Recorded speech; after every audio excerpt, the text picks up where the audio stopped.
Supreme court ने UGC की ओर से जारी किए गए नए नियमों को फिलहाल लागू करने से रोक दिया है। मुख्य न्यायाधीश सूर्यकांत और जस्टिस जॉय माल्या की पीठ ने सुनवाई के दौरान कहा कि नियमों में कई बातें स्पष्ट रूप से परिभाषित नहीं हैं और इस वजह से इनके गलत इस्तेमाल की संभावना बनी रहती है। बेंच ने केंद्र सरकार से कहा कि वो इन गाइडलाइंस का ड्राफ्ट दोबारा तैयार करे और नियमों को ज्यादा पारदर्शी और सहज बनाए। आपको बता दें कि यूजीसी ने जनवरी 2026 में अपने नए नियम जारी किए, जिनका उद्देश्य था कैंपसों में जाति आधारित भेदभाव को खत्म करना, छात्रों, शिक्षकों और स्टाफ के लिए एक सुरक्षित और सम्मानजनक माहौल बनाना। लेकिन नियम जारी होते ही देश भर में एक सवाल तेजी से उठने लगा, क्या भेदभाव रोकने के लिए भारत में पहले से ही कानून, कोर्ट आदेश और संस्थागत सिस्टम मौजूद नहीं है? ऐसे हालात में सुप्रीम कोर्ट ने फिलहाल नए नियमों पर रोक लगाते हुए यह निर्देश दिया है कि व्यवस्था अभी 2012 वाले ढांचे के मुताबिक ही संचालित की जाए।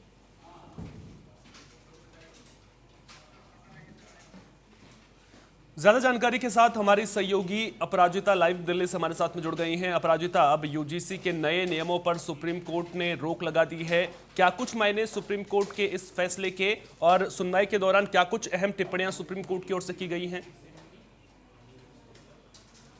बिल्कुल, देखिए सोहन, यूजीसी के जो नए नियम थे promotion of equity regulation 2026, supreme court ने इसे अस्थायी रूप से इस पर रोक लगाते हुए यही कहा है कि ये जो नियम है वो स्पष्टता नहीं है उसमें, इसमें जो है समाज में भेदभाव को बढ़ाएगा, यूनिवर्सिटीज और कॉलेजेस में जो है बच्चों के बीच में मतभेद पैदा करेगा और साथ ही रैगिंग और उत्पीड़न जैसे मामलों को इसमें नजरअंदाज किया गया है। और उन्होंने अनुच्छेद 14 का भी जिक्र करते हुए ये कहा कि जो समानता का अधिकार प्राप्त करता है अनुच्छेद 14 संविधान में, उसे इसमें नजरअंदाज किया गया है, वो इस नियम के खिलाफ है। यानी कि ये जो नए नियम जिससे भेदभाव मिटने चाहिए बच्चों के बीच में यूनिवर्सिटीज और कॉलेजेस में, वो इसे और बढ़ाएगा। यानी कि इस पर क्लैरिटी नहीं है और इसीलिए सुप्रीम कोर्ट ने आदेश दिया है कि तब तक जब तक इस पर स्पष्टता नहीं आती है, संशोधन नहीं होता है, तब तक 2012 वाले ही नियम लागू रहेंगे, जिसमें सभी वर्ग को सामान्य रूप से समानता का अधिकार प्राप्त